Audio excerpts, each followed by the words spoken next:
I apply the pressure. I apply the pressure. Yeah, pressure. I apply the pressure. 100 strong, 100 strong. What's that word, family? Hey, man, check this out.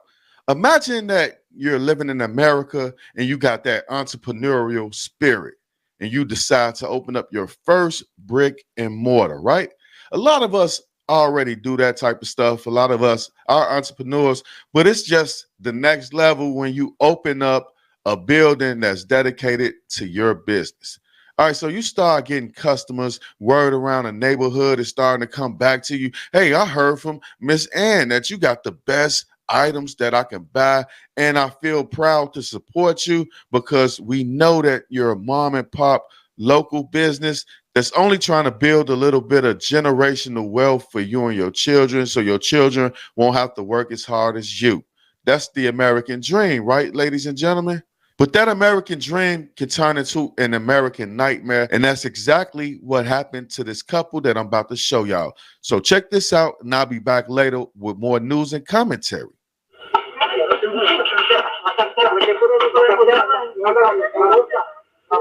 As the owners of Tamales de la Tia arrived to their Little Village restaurant around 1 this morning, they were rushed by a group of men with guns, forced to hand over their wallets and other belongings.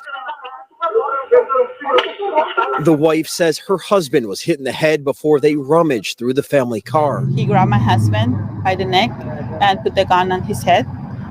I got really scared, but I knew if it came to a point.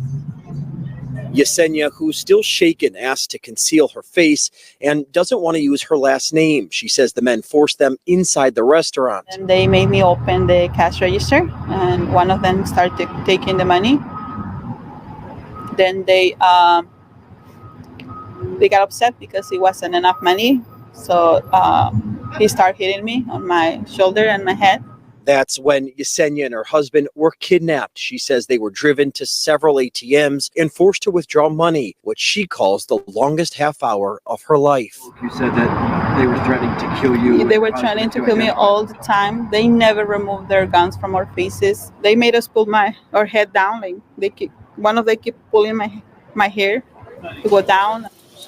Customers like Annabelle Ocampo showed up to the closed business. To come here to see that they're closed because they got robbed is really sad. I mean, honestly, it hurts me to my soul that they had to go through this. Yesenia and her husband were eventually let out of the car. Police were called and drove them back to the restaurant. The couple says they were not seriously injured. And that's sad that, they put human lives before material things. Now, the owner says the restaurant has been open less than a year. She also tells me that she was forced to take out about $1,500 from those various ATMs, and a few $100 was taken from the cash register here at the restaurant. And at last check, no arrests have been made. My only thing is, why was y'all up at 1 a.m. to open up the restaurant? Y'all had to prep. So that must mean that a lot of people come to that customer if they got to get up at 1 a.m. to prep the food and all of that type of stuff. Or was they doing something else? I don't know, man. All I know is they got thrown in the back of a car, forced to drive around, to go to ATM to ATM, taking out money. They also got money taken out of the cash register. The woman was scared as hell, man. That's the thing. I feel sorry for these people, man. These folks that go out there and work hard every single day just to get your shit taken by somebody who don't deserve it and who don't work as hard as you. This shit is crazy, man. Just kidnapping people for a few $100, $1,500. I'm pretty sure they enjoyed their night, man. But it was about 3 or 4 of them niggas. How y'all break up $1,500, man?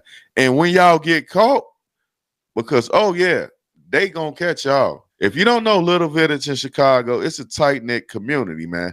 Nobody is gonna be sitting out here waiting to get kidnapped. They're gonna call for action, and the city is gonna oblige it. But like I said, it's crazy, man. You work hard all your life, stack your bread. You try to open up a business to leave wealth for your children. And this is the type of shit that happens in cities like Chicago. I don't know. Y'all tell me how y'all feel about this story in the comment section. I'll be back later with more news and commentary. Peace. I apply the pressure. I apply the pressure. I apply the pressure. Yeah, pressure, pressure. I apply the pressure.